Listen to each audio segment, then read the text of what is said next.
Everyone, welcome along to DigiShift 78, making strategic use of data.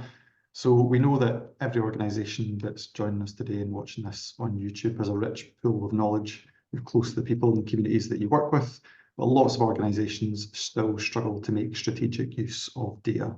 So today's speakers are going to be supporting us with that and helping us think through some ways that we can be more inclusive and some simple actions that we can take. So we've got Tom Watson, who's going to be joining us today. And we've also got Reema Vadoliya. Oh no, I've totally screwed up your surname, Reema. Vadoliya, but that's okay. Vadoliya, Thanks for trying. Yeah, thank you. Thank you. So we've got Tom's going to be up first. Tom's work has been focused a lot on charity digital. He runs a good ship and data for action. Reema's doing some really interesting stuff in her new company, People of Data. I'd urge you to go and follow them both on LinkedIn and also follow the companies over there as well and be able to get more information on what they're doing. So we're going to hand over to Tom first of all. Cheers, Ross. Hello, everybody. So thanks for coming today. What I'm going to do this morning is give a very quick kind of who I am. Won't bore you too much with who I am because that's not really that important or that interesting. Then I'll go into a little bit around kind of the approach that I often kind of take with lots of organizations around data. And then I'm probably just going to fire a load of things that you might want to have a look at in your own time afterwards, with different data sources, different kind of resources, different things that you might make use of. So when I kind of show you stuff, I'll fire in all the links as well. Don't feel like you have to take it all in. There'll be a couple of key points that I'm hoping to kind of get across today. So I've got kind of 3 slides, and I wasn't going to use slides, but there was a discussion this morning just before you came on about something which I thought I might use today.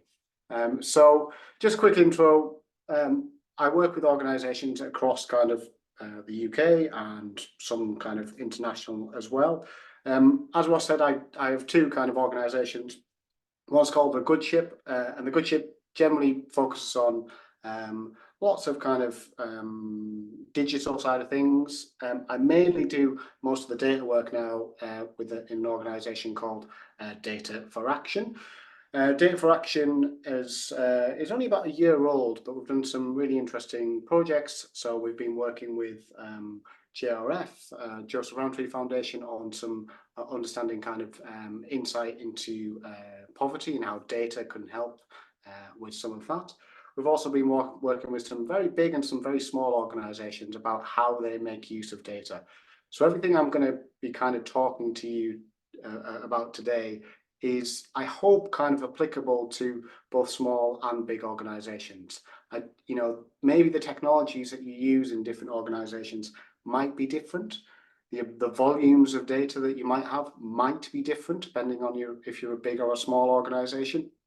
But actually, I try to get to fundamentals which are hopefully applicable across everything. Before I go on to anything else, I'm just going to share with you just a couple of really quick things. And Reema's laughing because I said I'm not going to use slides, and now I'm using slides. So Data for Action is an organization, and we take what we call a question-centered approach to taking action with data. And I'll talk you through what that means in a moment. There's a slide I wanted to share quickly. I had this cartoon done a while ago, and I use it just to kind of cover a few things. Quite often, what organizations do is they try to use a tool or a digital thing to solve what is actually fundamentally a data problem. So people come along and go, we've got a data problem, what should we do? And they go, we should get a new CRM, or we should get a new this, or we should get a new that. And then they have a data problem and a digital problem because those 2 things aren't married up. So I quite often use this cartoon, which the very brilliant Mandy Johnson drew for me off my really quick, can you give me a 3 cartoon with these headings? She put it together. I quite often use it. I think it's a good way of just thinking about this, because actually data isn't really a tool problem. It's quite often a people problem within an organization.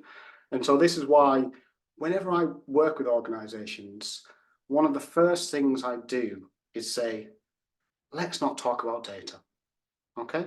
Because when we go into an organization, either if you're very small, you don't have any data people within your organization, or even if you're quite big as a charity, your data team might be quite a small part of your organization because it hasn't been invested in.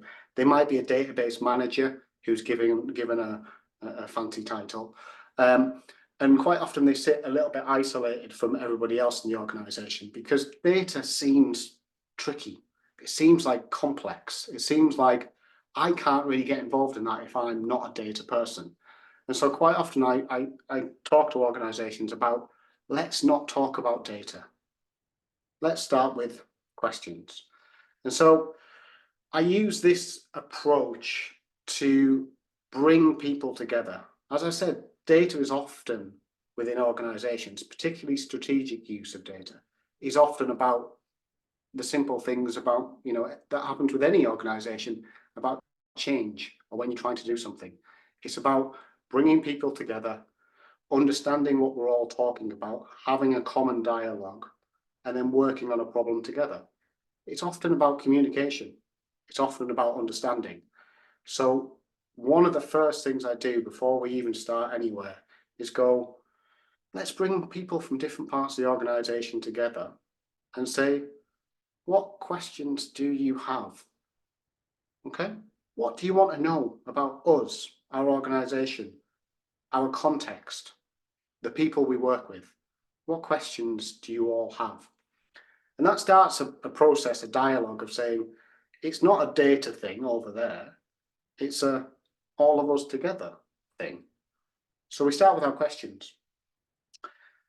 And then this other bit of the approach is going, well, we can all have questions and every question is valid. Some are better than others.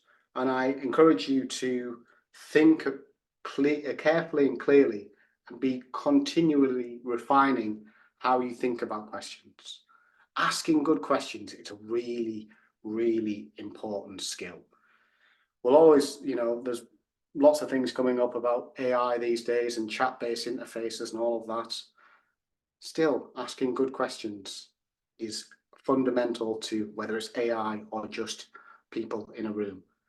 Refine your questions. So, as I said, every question is valid doesn't mean it's actually a good question. I believe a good question should be have enough granularity that you can understand it. It should be defined clearly, and we should know what it's about. So trying to get that common language is really important. But even then, I believe that you should validate all your questions. So when I bring people together, we often just start with either post-it notes or in a digital space or just writing on the back of a bit of paper. What questions do you have? Have conversations around them. And then think about, okay, if I have that question, what would I actually do if I could answer it?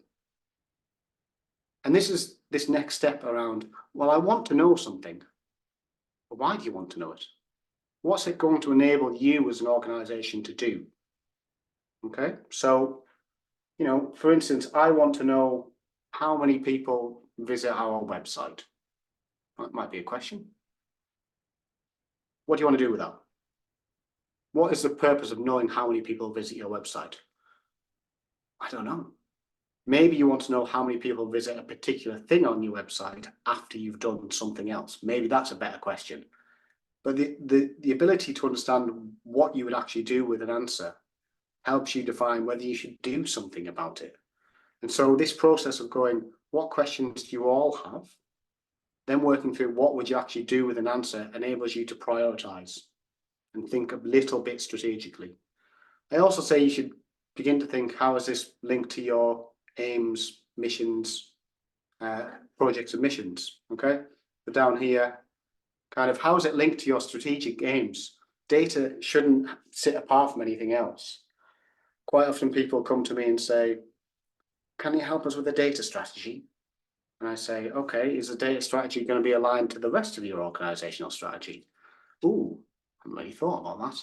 Well, you probably should, because actually data is it's a part of everything in your organization.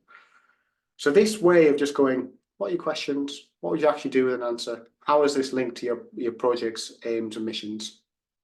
Helps you kind of validate questions and prioritize. What should we focus on as an organization? And you'll notice I have yet to mention the word data anywhere in this. I know we're doing a data talk, but I've just got on questions, actions, strategy. And then you begin to think about ways to answer the question. How could we answer that? And you'll find that within your organization, you'll have lots of people who have, oh, well, we could answer it like this. And only then do you begin to think about whether we should have the data. Do we have the data to do that? Do we have the insight? What do we have that maybe can help us answer that? And I do this approach because it stops organizations from just gathering loads of data and then going, what should we do with all of that data? Think about what do we want to know? What do we want to do? And then begin to think about data. And this is just a good way of bringing people together, having those conversations, opening up lines of communication and understanding who has interesting things and interesting ideas within your organization. And I think if nothing else, if you get nothing else from me today, this kind of simplicity of just not talking about data at the start, think about questions, think about actions, is probably the best I can do for you. Okay, you can take the kind of core approach. There's a few other resources. I'll put them in later on. I've got a couple of canvases which you might use to kind of run through this process. So you'll see here, this canvas just takes you through the questions and then takes you through kind of what you do with an answer and helps you validate some of that stuff. What else did I say I was going to share with you today? One of the other things I also think is really important is also just once you've done some of that and you begin to think about, you know, what data do we need to answer those questions?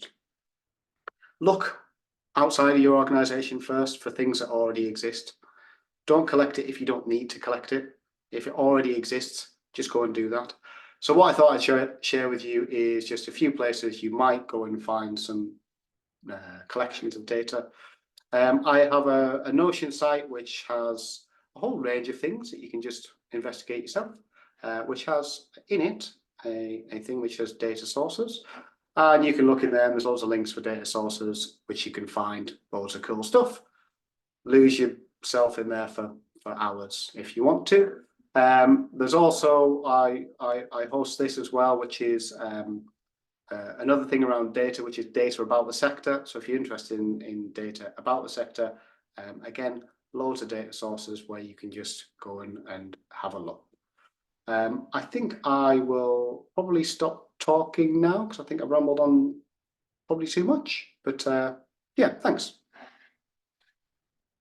No rambling at all. That was very structured and useful. I think we can get slides out to people afterwards as well. Tom and Reema comfortable with that. Right, okay, cool. I've also put links. John's put up a couple of links to Reema and Tom's organisations and also LinkedIn, so you can go and investigate. And there's some of the resources that we're talking about, and we're going to pop them in the chat as we're going. Right, I'll hand over to Reema just now. Oh, can I share my screen then? Yeah, let's all share screens. Here we are. I'm going to talk a lot about data in contrast to Tom, but I think Tom's perfectly teed me up for this because the thing is absolutely right, is that data can feel overwhelming sometimes because we think about it as just data, but if we include it into the space that is the wider purpose of your organization, I think we can get into something that's a lot more exciting, if I may use that word in the same sentence as data, and also something that's incredibly impactful, and especially in the organizations that you work in, it's just critical because we really need to tell those stories about why your organization exists and who it serves. So yeah, I'm Reema Vadoliya. I'm the founder of People of Data. I started this company last year after having worked in data organizations and data teams for the last 7 years. I've got a lot of technical knowledge on how these systems exist, why they exist, and also how we can really utilize data. But last year I quit my job because I was getting frustrated with the way that I was continually being represented within data. Diversity and inclusion forms aren't very inclusive, and that was really the catalyst for me to start this company. The intersectional identity that I have and all of my experiences, I don't believe that they can really be, or that they should be, kind of squashed into this little tick box on this diversity and inclusion form. So hence, people of data, we're here to use data to maximize impact and inclusion. And the things I want to just briefly touch on is how great data is, which maybe you don't feel like that. Maybe it feels a bit scary or something that, yeah, you just want to put into, outsource to someone and just not really take ownership of. Think about whether data is really inclusive or not, and what we can do about it, knowing that obviously we're going to have a bit of a conversation here. So a little story, last year I moved to Edinburgh, and with that I had to change loads and loads of bits of data that exist about me. I had to register with a new GP, figure out my new local supermarket, all of these different things that really, I mean, I know already because I work in the data space, but do we go through life thinking about the fact that we are creating data every time we're tapping on the bus, every time we're going and buying something in the supermarket, every time we go to the doctors or pick up prescriptions? All of this stuff is data, and it's really interesting and important in telling our stories, and certainly for organizations to understand what we're doing too. So just bringing in this idea really that all companies are data companies, whether you like it or not, you have data within your organization that is critical to saying what your story is, what your impact is, how it is that you run, maybe to do with funders as well. And this kind of is very complementary to this idea that we are all data points too. So for us to be scared about something that's so interwoven with our lives is tough, because I don't think there's definitely any getting away from it unless we completely live off grid, and obviously that comes with its own challenges too. As the prevalence of AI and machine learning continues, we will see more and more data just continuing to, I think the right word is infiltrate our lives, because we don't often get a choice about it. There's times at which we feel like maybe we're losing opportunities to be creative because AI can do that for us in a much quicker way. But I also think there's an opportunity to save a lot of time. And data is so much more than spreadsheets and charts. We need to start thinking about it as not just being a numerical thing, and actually that data is something that tells stories and narratives. It's not just quantitative stuff, it's really important qualitative things too. It allows us to kind of tell this story from being at point A, and certainly in my experience being a data analyst and telling data narratives, you can end up going back on yourself. You can go forwards and do 360 turns, but you can arrive at a second point over on the right where you can really tell a clear story, or actually a really good data question will provide the opportunity to ask even more questions because you're more curious and you start to really care about this stuff. So data has the opportunity to provide insight into how things are working, identifies opportunities within your organizations for ways that you can change things, and of course this really critical thing of storytelling, which I believe is a really creative process. So hopefully now you agree with me that data is really great. If not, we'll hopefully change your mind in the next kind of 30 minutes or so. But the thing is that data-driven companies are more likely to be profitable. And I think, in the sector that we're in and discussing today, profit isn't always the main goal. But I think it's really understanding that data allows us to achieve our goals, whether that's an impact goal or a profit-driven goal. But the thing as well is that it's not necessarily a priority for lots of organizations. Based in the US with a wide range of organizations, there's only about 20% of the top 1,000 companies that have an established data culture. And as Tom's mentioned, that's not necessarily something that within this industry space is available to us. We don't have money to like throw at massive data teams or to outsource to very expensive consultancies. So we need to think about doing something different. Another story here is in this thing of moving, I got a whole load of emails from my opticians just saying like, you need to come for an appointment. You need to come for an appointment, and countless emails. And your recommendation to me would probably be just to unsubscribe so I stop getting these annoying emails. But I have no doubt that a lot of you have lots of emails in your inboxes that you know that you should unsubscribe to. But the thing is that it wasn't necessarily easy for me to update my information to say I don't live in this vicinity anymore. And actually, even more importantly, that I live in Scotland now, and Scotland does free eye tests. So I'm going to go to my place around the corner. So I just think about that digital footprint that exists. And as my identity has evolved over the years, I have, changed the way that I give my data out, but specifically because my identity has changed. So we come back to this idea of these diversity and inclusion forms and how they just don't make me feel included. And I know that I'm not the only one who feels this. Every time I have a conversation about why people of data exist, there's so many people that have a story that hits into one of the characteristics on these forms. And you just see people nodding and saying, yeah, I know, I feel that too.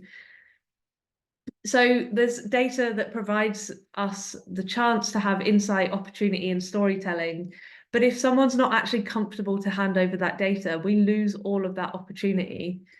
So what I want to really bring to you today and hopefully leave you with is this idea that exclusionary data gives us a thing where we don't really have a choice to what data we're handing over or the opportunity to change or update this information. And I think that's really critical within this sector here, because we really want to know our people, but in a way where we're not compounding the isolation and the potential marginalization that they feel.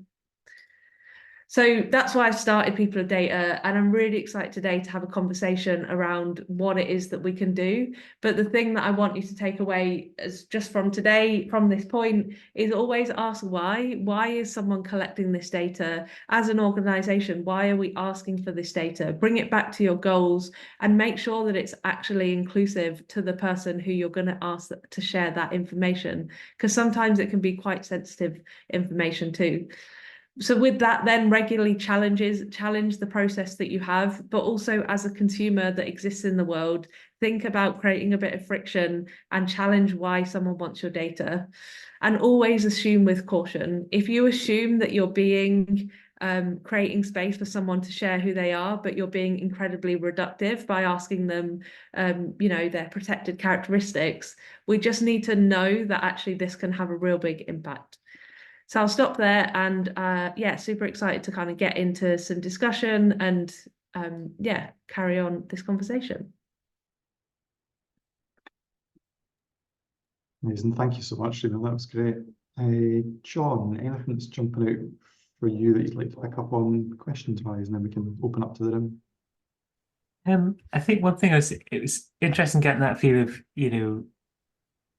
to jump into data but start with the questions, and really your point is very much, we can't escape data. It's about using it well. And I wondered if either of you had seen like particular patterns in maybe particularly perhaps smaller organizations. What kind of things are you seeing where it's a really common challenge that organizations are feeling that's blocking them from using data more effectively? I'm going to just pick up on something that Tom said earlier, is this kind of thing where you end up with an admin person who's doing data because you know that you've got a load of information there, and then that person can end up being really heavily relied on, and they have so much information. I think that's certainly a challenge that I've seen time and time again. Where is the knowledge about your data, and how do you create and unlock like the value from that? And obviously, as Tom says, is start with the questions, but you also need to have resource and time to be able to answer those questions, or even just to sit down and generate time to ask those questions. That's a challenge that I see quite a few times. I think the challenge, the reframing I always give to organizations I work with is you're spending a lot of time in processes that are inefficient. let's just put a pause on it. Let's just understand what is the least risky thing to just pause for a week or two.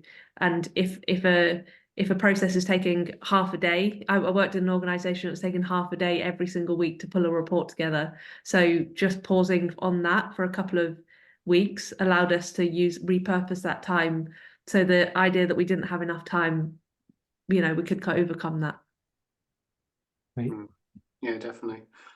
Yeah, I mean, I think for me, there's a few things that go into it. There's one, this idea that occasionally kind of people think data is somebody else's problem.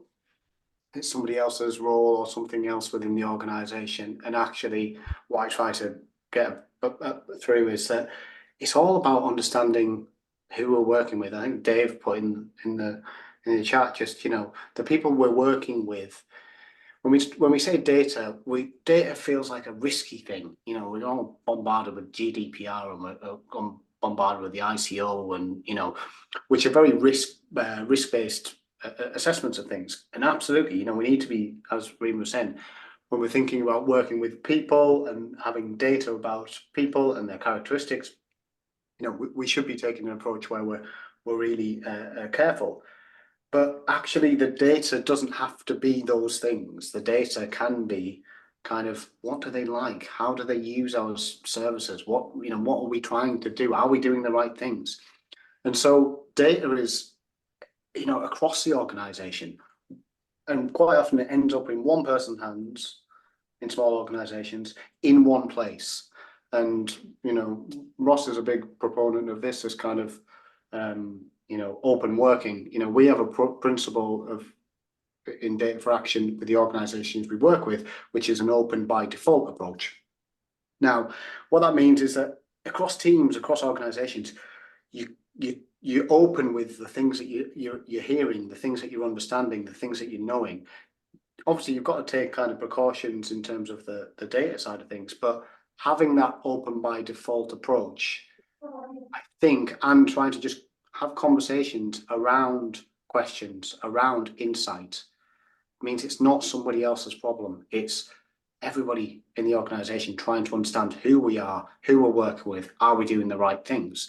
And so I think if you take that approach, you can have data on spreadsheets, you can have data in a CRM, you can have, data on bits of paper.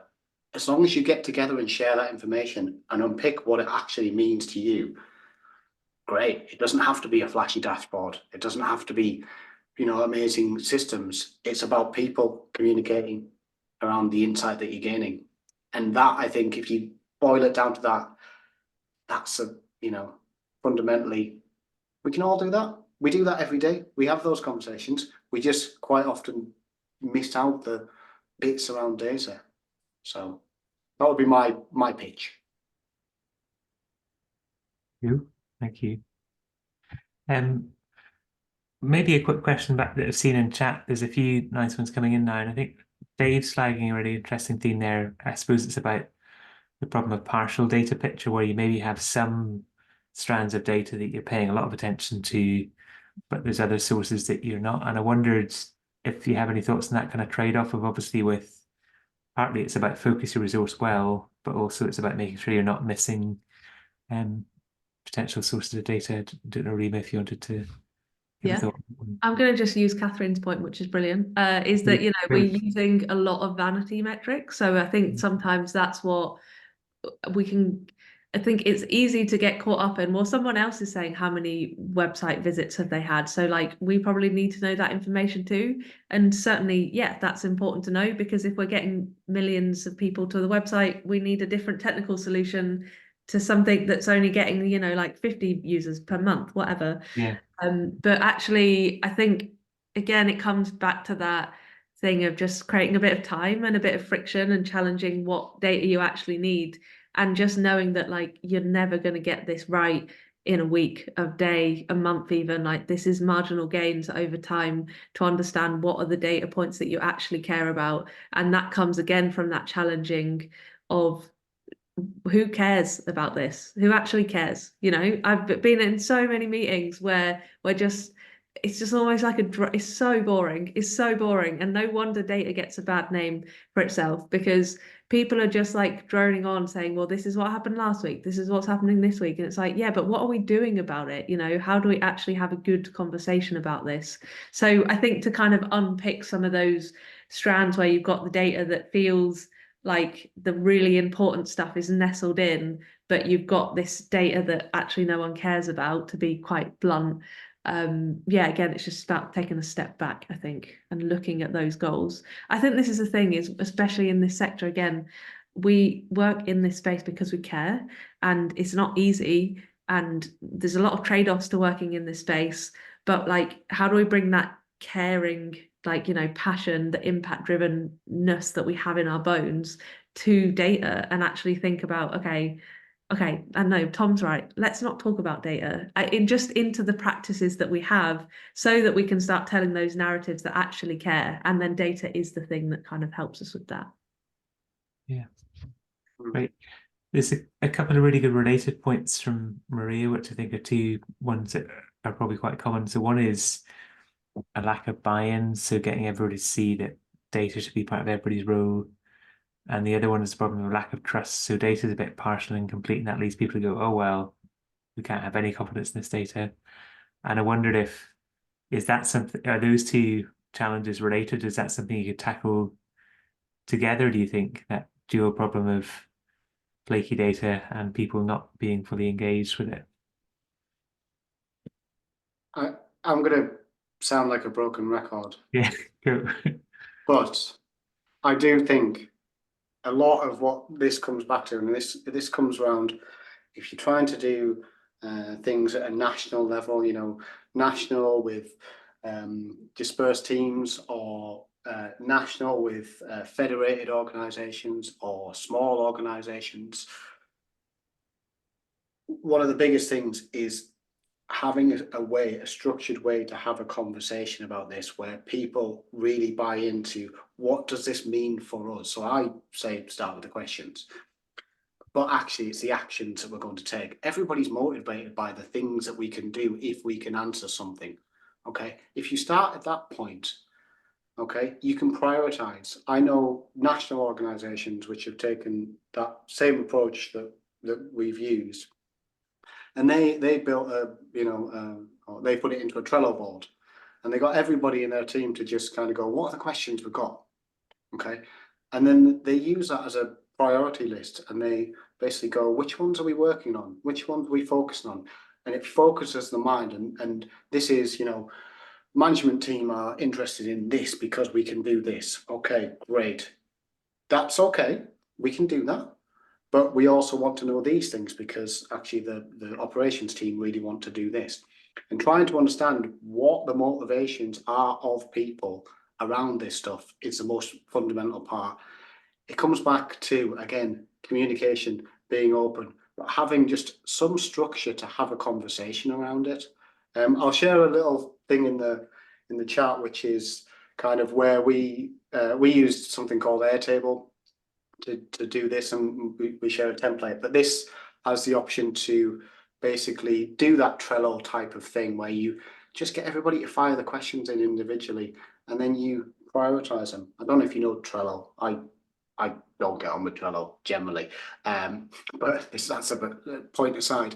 But it's mainly a way of just going, this is high priority, this is low priority, let's work on this now. And then you can begin to tick them off. What often happens is people go, everything everywhere, you know, data everywhere, let's do everything all at once, and then never get anywhere. And actually just being strategic in focusing on key things, making progress, reflecting on that and saying, didn't we do a good job?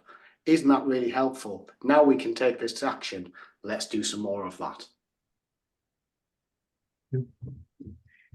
Thank you. Did you want to chip in a wee bit on that, Reema? Or yeah, just to pick up on that last bit, is like, data's not easy, working is not easy, life cannot be easy. So like, any opportunity to celebrate a win is a good time, right? So I think that's it's a definite mindset shift, is to think about how like marginal gains are there to be had and also to be celebrated. So yeah, just be nice to yourself. Data's not easy, is my thing. Yeah, and keeping track of progress you're making is useful as well. Mhm. Getting lots of questions now. So what I might do is ask two, and then Reema and Tom, you can kind of work out, chip in on both or just one. So the two I've seen, one is a good question about protected characteristics. I think it's probably from a venue about, they want some data on that to kind of track whether their audience is representative of the population or not. And any steer on that, what's a good way to proceed with that. And then there's a really good one, I think, which is about, it's a bit related to vanity metrics, is the problem of somebody jumping on one qualitative data point and saying, look, we've had one person say this, so we must drop everything and fix it right now, and then ignoring efforts to do a wider data picture. So two questions there. What about protected characteristics and kind of sensible and safe ways of approaching that where it might be needed?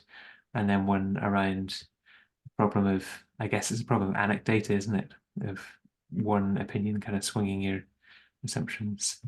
Yeah, I think I'm gonna attempt to answer both questions with one answer. Wow, Is fantastic. under let's see, let's swing and I'll hopefully hit it.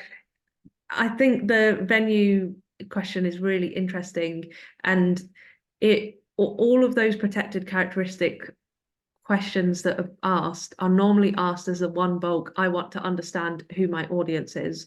But if we think about what the purpose of the organization actually is and be grounded in the fact that we can't be everything to everyone, then it allows us to focus in on the people as to why the organization even exists. For example, when I first started this company, I was like, everyone cares about data, everyone collects information about people are data rich for everyone, but that's not true. I'm focused in on organizations that run events because it's really interesting and important to understand who arrives to those events to then say, okay, this is the impact they're having. So everyone will have some sort of purpose within their organization. If you ground whatever data collection you're doing in that, you can chip away at the things that are less important. Because I think someone said here that, or maybe you said just there, John, is we want to know that we're being representative of what society actually looks like. But if you have a charity that is specifically working with refugees, that's not all of society. Your target audience there, your users are a very specific subset of the society. So trying to understand all of their protected characteristics doesn't feel like the right thing to do. It's actually understanding why are you creating a space for these people, and then asking questions on, okay, are you able to access the resources that you need to? Are you able to find community in the space that we've created? And those questions actually become way more interesting, important, critical to understanding your impact. So that helps, hopefully that helps, that reframing just helps to chip away all of the protected characteristic questions that you don't actually need. Because I would love to just throw out that whole form, just chuck it on the fire. Just don't need this thing anymore, so that we can start asking better questions and the right questions. So, not asking all of the questions, ask fewer that are more intentional. And then, hopefully then that reduces the scope from trying to understand all of humanity and society to just like understanding the people who your organization exists for. Thank you. That's fantastic. Tom, did you want to chip in maybe on the anecdata piece a wee bit? Yes. Right. So the bit I was going to kind of mainly chip in on is that kind of, what do people's attention get drawn to within organizations? And shall I say what I say again? A lot of it is about kind of, we quite often get fixated on the kind of end presentation of data. So management teams, boards, etc. Show me the data, show me a dashboard. Everyone loves a dashboard. It gives us one specific piece, show us one thing. Because, it's easy to take from that what you want to take from that quite often. You know, really good design dashboards kind of allow you to explore things, and they should be designed with, you know, lots of thought gone into them. But quite often people come in with preconceived ideas about something and then use a dashboard, a data point to validate their predetermined kind of thought. The way I kind of talk about this is that data is an ongoing process. And so actually what we should be doing is designing processes and methods for us exploring together what that is, why that is a valid or actually misleading thing, rather than it being, here's an endpoint, have a look at it and make your own decision around it. So I often talk about, you know, if you're building a dashboard, you should also have within that a thought process of how you bring people together to discuss that together collectively. You might be the data person who's more in tune with where this has all come from, how this has all been designed, etc. The people who are kind of maybe making use of it might not have all that insight, might not have thought about all those things. So having a way of coming together to explore together in a safe space, in a consistent way, not just on, oh, you've made one predetermined choice, but actually consistently, this is what data is coming in, this is what we think it's telling us, should we explore it together? And that builds a bit of a culture. Reema talked about a data culture, a culture of exploring the validity of data, exploring the validity of decisions around something. And that validity of data and validity of decisions is a really interesting one. Okay, it doesn't necessarily mean that if the data says one thing, you should do something, that a specific thing around that. You still have to have a discussion around what's the best decision for us strategically with that insight. Now, if it's one person, okay, well, actually, what does making a decision based around one person's insight mean to us? We would have to do X, Y, Z. We'd have to change this. We'd have to do that. That's the investment. This is why data and your whole organization are interlinked. But still, communication, having people sharing, getting together, talking about it, having a structure for that. We talk about it as we should communicate. Create a structure to do it.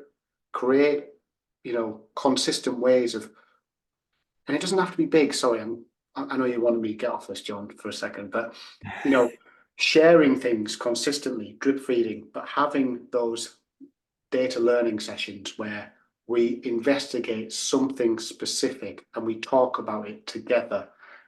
Really important. Can't just be data and dashboards, it has to be people together. Just Yeah, quick go one Reema. on that, if I may, John, because that's the whole thing, is like your dashboard could just be full of the wrong questions. And, you know, the question was around, do you follow the one bit of feedback? But if that feedback is based on the wrong question, then no is the quick answer to that, I suppose. Like, just, yeah, it's not easy to ask the right questions, but don't be misled by the wrong questions. Yeah, great. Can I just share one Good. very quick thing? Yeah. Sorry. No, it's fine. Oh, yeah. Literally, this is a bit of a canvas idea, but you'll notice it's circular. Okay, it's an ongoing process, and you start kind of up here with your questions, and then you begin to go around and identify and prioritize and act on them. This last section is one that always gets missed out. Were they the right questions? What needs to change? Go back round, do it again, keep refining. And that ongoing process of not going, we've set some questions, let's just carry on and be led by what that tells us. Get together, communicate, and refine them and change them. And yeah, sorry. Yeah, that's great.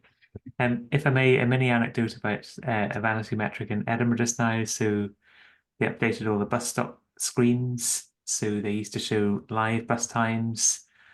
Due to some kind of complicated technical reason we won't go into here, they've got nice new screens, but they can't show live data. They just show the timetable. So it's like a bit of a classic vanity metric where it's like, this is when we hope the bus will arrive. that's getting work done. But I think a lot of organizations actually, if you really dig into their approach, so you say they're the bane of your existence, I'm sure they are. You're going, well, let's look at a number, but we're not going to actually change what we do. We're just going to look at the number and nod and go, oh, yes, yeah, 5.2%, great. And I think that maybe is what you need to dig in and go and say, if this showed us something that surprised us, would we respond and would we change our behavior? And if the answer is we wouldn't really change the plan, then is that worth gathering that data? In the meantime, I recommend arriving a bit early in Edinburgh for your bus. Or getting the bus app, because they've clearly invested in that app, because you can do real-time things there. But I think that it raises a really important point, like how much have they spent on those screens that are at most bus stops? And I hadn't figured out, I've just realised what you're saying. I've stood at the bus stop for ages being like, where's this bus? Anyway, the point is that if you spend a lot of money and investment in the wrong project, and I think that comes from what Tom was saying, is not spending enough time reflecting, you again are in that space of, oh, we don't have time, we don't have money, and it feels like actually that situation has been created by ourselves. Yeah. I'm not saying that in a blame way, I'm just saying it's really easy to end up in that situation. Yeah, so it looks like data, but it's not. Go, Ross. Yeah, no, I just there's something that Reema said that kind of struck a chord with me about organizations that get this stuff right being more competitive. And I think for me, that conversation at boards and senior level has not been about being competitive as a charity. And I wonder, is there any advice you've got people in the room who, there's probably lots of people in this room who get it and are totally on board with what both Reema and Tom are saying, but how do they take that thing as a compelling argument to their board or a senior team that this is about us being competitive and relevant? Do you want to go, Tom? So I was reading the question. Sorry, Ross, I've totally missed that one. That's all right, that's okay. So yeah, a ramble that I made there, which is basically just if this is about being competitive, whatever competitive means to your own organisation, how do you bring that as a cohesive argument to a board or a senior team? So again, for me, it literally comes back to, you know, tying it all together to kind of, if you've got a strategy for, you know, if you've got a strategy and things that you want to do as an organisation, it's about, well, to do those things, there's probably some data involved in them. Okay, you're going to be doing some data around that. So can you do them better? Can you do them more effectively? And I always talk about effectively more often than efficiently. Okay, and the reason for doing that is, as organizations, we are working with people, most of us, some of us aren't, but we're working in quite complex situations. We're working with complex people with multiple challenges and all these other things that are going on, and we're trying to do some big world-changing things. Efficiency is one thing, you know, and that's good, and that will probably work quite well with finance teams. Let's be more efficient, we can save money and we can do other things. That's a bit of a sell. So efficiency probably works quite well at a financial level. Effectively works quite well with the heart and the head. Can we be better at what we do? Can we help more people? Can we help people better? Let's be more effective. And actually data can be a really big part of that. If we know our people more, we can help them more effectively. If we understand our donors more, we can be more effective in raising money. And I always try to separate those two things, effective and efficiency. Quite often we talk about efficiency too much and we miss the effective part of this. And actually trying to tie, I will always say, pull out, if there's a strategic document anywhere, pull it out and go, where does data help with these things? Go to your board, the people who own that strategy, the senior leadership team, and say, right, to do this, we can do this more effectively or more efficiently, depending on if you're talking to more finance-driven people. Data will help us to do that. We need to get together, have conversations, bring together, invest in whatever we need to invest in. I think as well, think about using the word data, because data is information. So even just I have this information that can unlock a load of value. And a really great question here is, do you have any good examples of formats and exercises for those data sharing sessions? And something that I love doing, I had a really great session this week about it, is looking at objective key results. And a really emotive exercise here is to basically go through and sit with a couple of people, even if you do it on your own and then take this to the board, is write a headline that in 3 to 5 years feels like a useful headline for, like, yes, if we talk about our company, this is what we want people to be saying, and then put that down and start to frame some objectives around that. So what would we need to do to achieve those goals?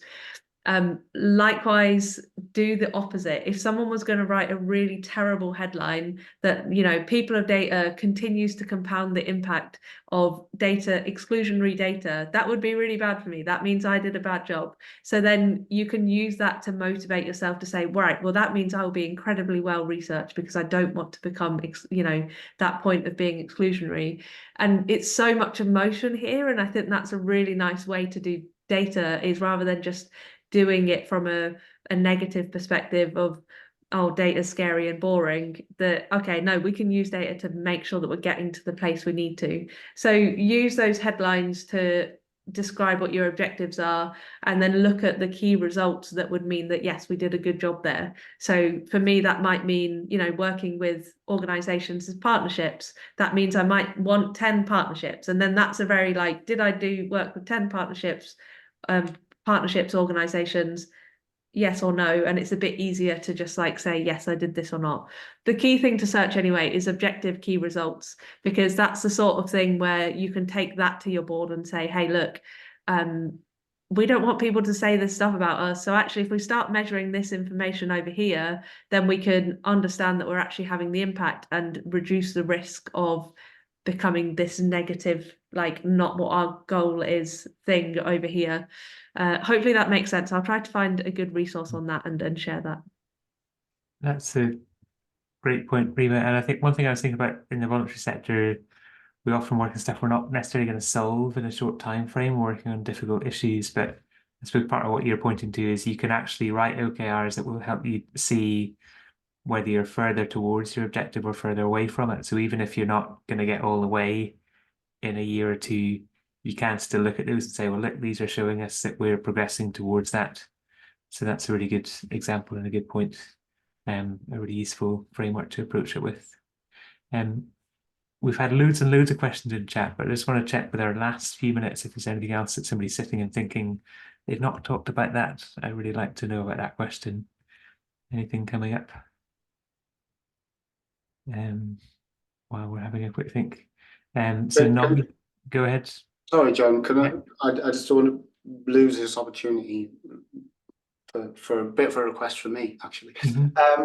So some of the work that I do is kind of creating things and doing stuff which is kind of more sectoral wide. One of the things I'm working on is it's a data bank for an organization, and I'm really interested in talking to kind of smaller charities who might end up potentially using some of that. So it's kind of lots of external data sources. And I'm looking for people to kind of just run through a bit of a testing exercise with it. And if you're interested, I'm going to pop a link in the chat, which is just a form.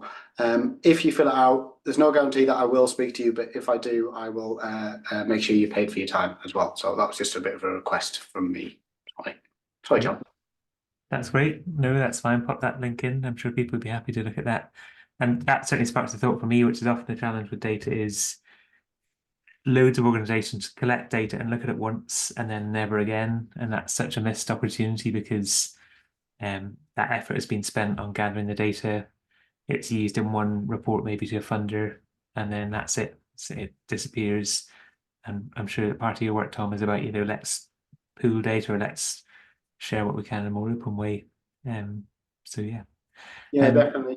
And I think one of the other things is actually organizations sharing data is quite a challenge as well, and trying to get through that, where you can all actually Yeah. work together collectively is quite difficult as well. Yeah, cool. Any last thoughts, Reema, from you? Sorry, I was on mute. I'll just jump in with a similar kind of ask. If you're running events, community-based, impact-based events in your organization, I'd love to speak to you about how you're measuring the impact of those spaces, and yeah, just get involved with some market research so that I can help you to do that better, and you can support me to making some change in this space. So I don't have an Airtable link, but feel free to find me on LinkedIn or at hello@peopleofdata.com is the email address. So yeah, it'll be great to chat to some people about this, and honestly, just thank you for asking really great questions. It's been really enjoyable. Great, wonderful. I put that in chat so you'll be able to find that easily. The last thing we're going to plug, because we're lots of stuff going on. Ross did this right at the start, but next month we'll be talking about AI and productivity. So that's usual time, Wednesday, last Wednesday of the month. The link's there if you want to book onto it. Thank you so much, Tom and Reema, for all your insight and for such interesting questions as well. I'm sure that if more data stuff is happening, you'll hear about it here first, but fantastic to have those conversations and share the discussion together. Great. Thanks, everyone. Thank Thank you. you. Bye. Everyone, that's great.